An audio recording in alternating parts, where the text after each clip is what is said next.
നെതന്യാഹുവിനെതിരെ വീണ്ടും ഒരു വധശ്രമം. ഇത്തവണ 2 ബോംബുകൾ അദ്ദേഹത്തിന്റെ വീടിന് മുൻപിൽ വന്ന് വീണു എന്ന് പറയുന്നു. അതിൽ ആ വീടിന്റെ പൂന്തോട്ട പ്രദേശത്ത് ചില കേടുപാടുകൾ സംഭവിച്ചു. എന്നാൽ അദ്ദേഹത്തിനോ അദ്ദേഹത്തിന്റെ കുടുംബത്തിനോ യാതൊരു പ്രശ്നവും ഇല്ല എന്നുള്ള വിവരവും പുറത്തുവന്നു. ഇതിലും വളരെ പ്രധാനമായി അയത്തുള്ള ഖമേനിക്ക് എന്ത് സംഭവിച്ചു എന്നുള്ള ചോദ്യം പല മാധ്യമങ്ങൾ ചോദിക്കുന്നുണ്ട്. സത്യത്തിൽ എന്തൊക്കെ സംഭവിച്ചു എന്നുള്ളത് ഈ ഒരു വീഡിയോയിലൂടെ വിശദമായി അറിയാം.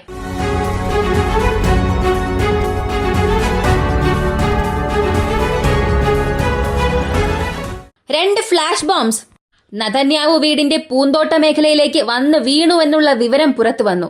ഇപ്പോഴുള്ള ഇസ്രായേൽ പ്രതിരോധ മന്ത്രി ഇത് ഔദ്യോഗികമായി ഡിക്ലെയർ ചെയ്തു. കാറ്റ്സിനെ സംബന്ധിച്ച് ഇപ്പോ അദ്ദേഹം പറഞ്ഞിരിക്കുന്ന ഈ കാര്യം കാറ്റ്സ് അതിന്റെ കൂടെ കൂട്ടിച്ചേർത്തത് ഏറെ ദിവസമായി ഇറാനും ഇറാന്റെ പ്രോക്സികളും നെതന്യാഹുവിനെ കൊല്ലാനും അദ്ദേഹത്തിന്റെ സമാധാനം നശിപ്പിക്കാനും ഇസ്രായേലിന്റെ വിശ്വസ്തതയെ നശിപ്പിക്കാനും അവർ ഒരുപാട് ശ്രമിക്കുന്നുണ്ട്. എന്നാൽ ഇത്തവണയും അവരുടെ ശ്രമത്തിൽ അവർ തോറ്റു.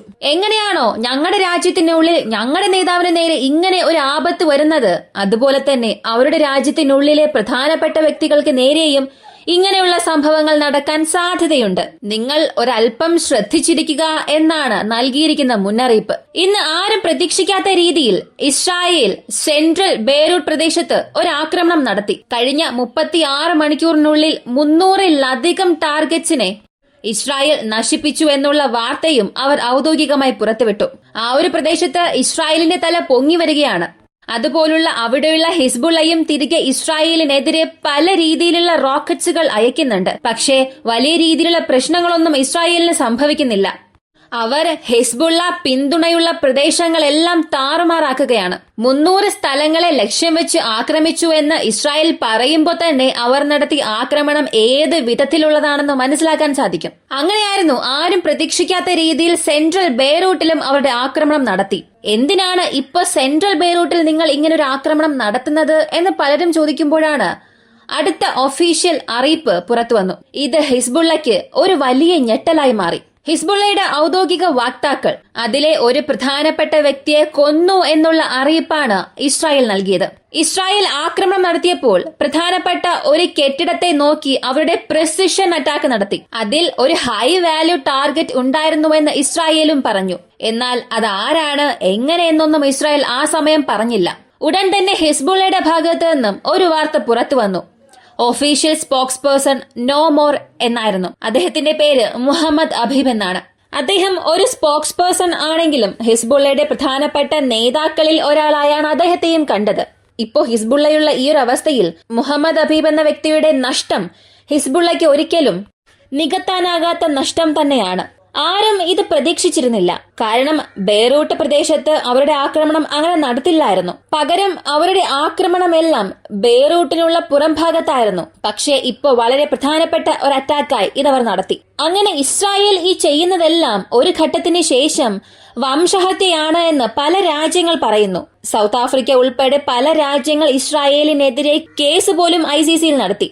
ഇന്റർനാഷണൽ ക്രിമിനൽ കോർട്ടും അവർ ചെയ്തതെല്ലാം വംശഹത്യയാണ്, ഇസ്രായേൽ തക്കതായ ശിക്ഷ അനുഭവിക്കണം എന്നും പറഞ്ഞു. ഐക്യരാഷ്ട്രസഭയും പറഞ്ഞു ഇസ്രായേൽ ചെയ്യുന്നത് വംശഹത്യയാണ്. ഇതിനുശേഷം ആരും ഇതുപോലെ ഒരു തുറന്ന വംശഹത്യ ചെയ്യാൻ പാടില്ല എന്ന്. ഒരുപാട് സർവാധികാരികൾ ഉണ്ടായിരുന്നു, സ്വേച്ഛാധിപതികൾ.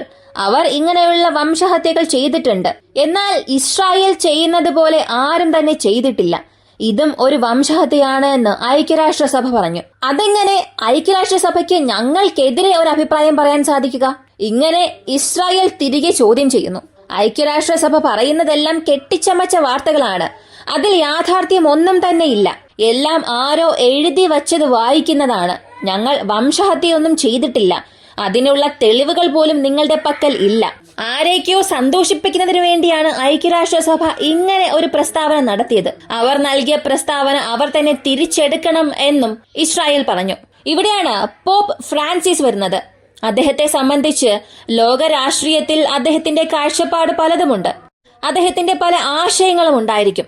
അങ്ങനെ ഇസ്രായേൽ ഹിസ്ബുള്ള യുദ്ധത്തെയും അദ്ദേഹം വിലയിരുത്തി. കാരണം ഇതിനകം ഇസ്രായേൽ ഹമാസ് യുദ്ധത്തിലും പോപ്പ് ഫ്രാൻസിസ് അദ്ദേഹത്തിന്റെ ഒരുപാട് അഭിപ്രായങ്ങൾ പറഞ്ഞിരുന്നു. അപ്പോ ഇസ്രായേൽ ചെയ്യുന്നത് വംശഹത്യയാണോ ഇല്ലയോ എന്ന് വീണ്ടും വീണ്ടും ആലോചിക്കേണ്ടതുണ്ട്. അങ്ങനെ വംശഹത്യയാണ് അവർ ചെയ്യുന്നത് എങ്കിൽ ഇസ്രായേലിനെതിരെയുള്ള തീരുമാനങ്ങൾ ലോകരാജ്യങ്ങളെല്ലാം ഒറ്റക്കെട്ടായി തന്നെ എടുക്കണം. ഇതാണ് പോപ്പ് ഫ്രാൻസിസിന്റെ പ്രധാനപ്പെട്ട ഒരു അഭ്യർത്ഥന. അപ്പോ ഒരു ഭാഗത്ത് ഇസ്രായേൽ ഹമാസ് യുദ്ധം നടക്കുന്നു. അത് അവസാനിച്ച് ഇസ്രായേൽ ഹിസ്ബുള്ള യുദ്ധമായി തുടർന്നുകൊണ്ടിരിക്കുന്നു. എന്നാൽ ഇവിടെയുള്ള പ്രശ്നം എന്തെന്ന് ചോദിച്ചാൽ, ഇസ്രായേൽ എന്തുകൊണ്ടാണ് ഈ ഒരു യുദ്ധം തുടങ്ങിയത്? അത് നോർത്തേൺ ഇസ്രായേൽ പ്രദേശമാണ്. Southern Lebanon, northern Israel. അവിടെ 80 കിലോമീറ്ററോളം അതിർത്തി പ്രദേശമുണ്ട്. ഈ അതിർത്തി പ്രദേശത്താണ് ബ്ലൂ ലൈൻ ഉള്ളത്. ഈ അതിർത്തി പ്രദേശത്തുള്ള യഹൂദർക്ക് സമാധാനമായി ജീവിക്കാൻ കഴിയുന്നില്ല. സതേൺ ലബനനിൽ നിന്നും ഹിസ്ബുള്ള എപ്പോഴും അവർക്കെതിരെ ആക്രമണം നടത്തി അവരെ കൊല്ലുമെന്നുള്ള ഭയം കാണിക്കുന്നുണ്ട്. അതിനാൽ നോർത്തേൺ ഇസ്രായേലിലുള്ള ജനങ്ങൾ അവരുടെ വീടുകൾ എല്ലാം വിട്ട് മറ്റ് സ്ഥലങ്ങളിലേക്ക് പലായനം ചെയ്യുന്നു. മറ്റ് രാജ്യങ്ങളിലേക്ക് പോയി താമസിക്കുന്നു. അഭയാർത്ഥികളായി ജീവിക്കുന്നു. അത് ഞങ്ങൾക്ക് ഒട്ടും തന്നെ ഇഷ്ടപ്പെടുന്നില്ല. നോർത്തേൺ ഇസ്രായേൽ പ്രദേശത്തുള്ള ഇസ്രായേലിയരെ വീണ്ടും അവരുടെ വീടുകളിലേക്ക് കൊണ്ടുവന്നില്ലെങ്കിൽ ഈ യുദ്ധം തുടരും. സതേൺ ലബനൻ പ്രദേശത്ത് ഞങ്ങളുടെ ആക്രമണം തുടരും എന്നും പറഞ്ഞു. ഇന്ന് ഒഫീഷ്യലായി ഇസ്രായേൽ ഒരു വാർത്ത പുറത്തുവിട്ടു. അതെ, നോർത്തേൺ ഇസ്രായേൽ പ്രദേശത്തുള്ള റോഡ് ബ്ലോക്ക് എല്ലാം ഞങ്ങൾ അവസാനിപ്പിച്ചിട്ടുണ്ട്. ജനങ്ങൾ അവരുടെ വീടുകളിലേക്ക് വീണ്ടും വന്ന് താമസിക്കാം എന്ന്. അങ്ങനെയാണെങ്കിൽ നോർത്തേൺ ഇസ്രായേലിലേക്ക് ജനങ്ങൾ വരാനുള്ള ഒരു ധൈര്യം അവർക്ക് വന്നോ എന്ന് ചോദിച്ചാൽ അതെ. കാരണം സതേൺ ലബനൻ പ്രദേശത്ത് ഇപ്പോ ഇസ്രായേൽ സൈന്യമാണ് വലിയ രീതിയിൽ നിയന്ത്രിക്കുന്നത്. കാരണം അവിടെയുള്ള ഹിസ്ബുള്ള, അവരുടെ സപ്പോർട്ടേഴ്സ്, അവിടെയുള്ള വില്ലേജസ്, ഏകദേശം 26 ഗ്രാമങ്ങൾ ഇപ്പോ ഒന്നുമല്ലാതാക്കി. 50-ലധികം വില്ലേജസ് ഇസ്രായേലിന്റെ ആക്രമണത്തിന് ഇരയായി. ആദ്യം 12 വില്ലേജസിനെ ടാർഗറ്റ് ചെയ്തു എന്ന് പറഞ്ഞു. പക്ഷെ അത് 30 ഇപ്പോ മാറിയിട്ടുണ്ട്. അങ്ങനെയാണെങ്കിൽ ഇസ്രായേൽ ഇപ്പോ നടത്തിയ ഈ ഒരു ആക്രമണത്തിന് പുറകിലെ കാരണം നോർത്തേൺ ഇസ്രായേലാണ്. ജനങ്ങൾ തിരികെ അവരുടെ വാസസ്ഥലത്തേക്ക് വരുന്നു എന്ന് പറയുമ്പോൾ ഇസ്രായേൽ ഹിസ്ബുള്ള യുദ്ധം അവസാനിച്ചോ എന്നൊരു ചോദ്യം വരും. അവസാനിച്ചാൽ നന്നായി എന്നുള്ളൊരു ചിന്തയും വരുന്നുണ്ട്. എന്നാൽ ഇസ്രായേലിന്റെ മുഴുവൻ ലക്ഷ്യമെന്നത് നോർത്തേൺ ഇസ്രായേൽ, ആ അതിർത്തി, ബ്ലൂ ലൈൻ, ഇതൊന്നും തന്നെയല്ല. ഇറാനാണ് അവരുടെ പ്രധാനപ്പെട്ട ലക്ഷ്യം. അവസാനം ഇസ്രായേൽ ഒരു ആക്രമണം നടത്തി. ഇറാനെതിരെ ഒരു ആക്രമണം നടത്തി. അതിന് അവർ പ്രതികാരം ചെയ്യുമെന്നും പറഞ്ഞു. അതിൽ പ്രധാനപ്പെട്ട ഇറാന്റെ ഒരു ന്യൂക്ലിയർ ഫെസിലിറ്റിയെ ആക്രമിച്ചുവെന്നും പറഞ്ഞു. ഞങ്ങൾ അവരെ ആക്രമിക്കാൻ കാരണം തന്നെ ആ ന്യൂക്ലിയർ ഫെസിലിറ്റി ആണെന്നും അവർ പറഞ്ഞു. എന്നാൽ ഇറാൻ അത് അംഗീകരിച്ചില്ല. ഇറാന് എതിരെ ഇസ്രായേലിന്റെ യുദ്ധഭീഷണി വീണ്ടും തുടർന്നുകൊണ്ടിരിക്കുകയാണ്. അപ്പോൾ ഇസ്രായേലിന് ഇറാനുള്ളിൽ എന്താണ് ആവശ്യമെന്ന് ചോദിച്ചാൽ അവിടെയുള്ള ഭരണാധികാരികൾ മാറണം. അയത്തുള്ള ഖമേനി മാറണം. അദ്ദേഹത്തിന് സപ്പോർട്ടായി നിൽക്കുന്നവർ മാറണം. അദ്ദേഹത്തിന്റെ പ്രോക്സി ആയിട്ടുള്ള ഹിസ്ബുള്ള, ഹൂതീസ്, ഹമാസ്, ഇങ്ങനെ എല്ലാവരും അവരുടെ ഫണ്ട്, സൈനിക ആയുധങ്ങൾ ഇവയെല്ലാം അവസാനിപ്പിക്കണം. ഇതാണ് ഇസ്രായേൽ ചോദിക്കുന്നത്. അതുപോലെ ആണവായുധം നിങ്ങൾ തൊടാൻ പോലും പാടില്ല.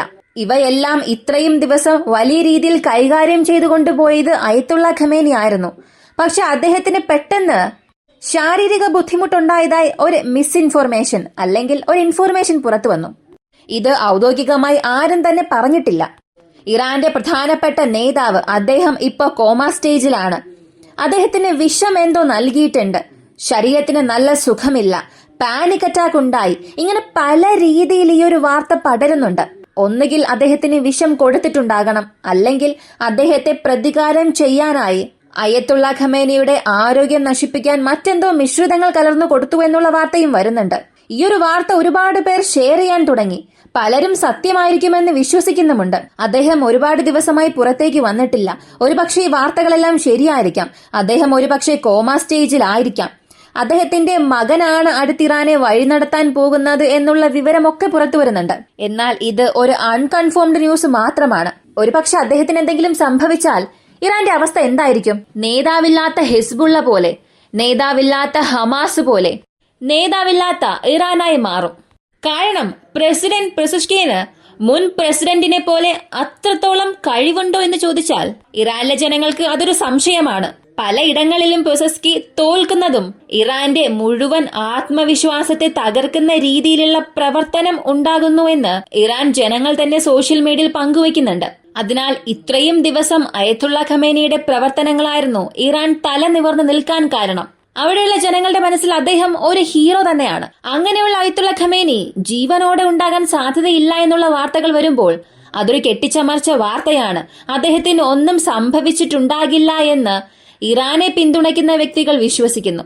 ഇത് എത്രത്തോളം സത്യമാണെന്നുള്ളത് ഒരു 2 ദിവസത്തിൽ അറിയാൻ സാധിക്കും.